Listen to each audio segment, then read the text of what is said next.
Igandean Inistor jaia ospatu zen Urnietan, izan ere Euskaltzaleen Biltzarrak egitarau berezia antolatu zuen bere bigarren edizioan eta omenaldi batekin, Martxeli Gorritiri zuzendutakoa.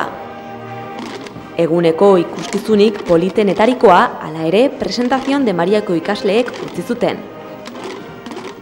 Aurren danborra da zen, eta hain ezagunak ditugun doinuak eskaini zizkiguten aurrek. 12etan egin zuten euren irteera eta San Juan plazan ohikoa den bezala eskaini zuten saio nagusia.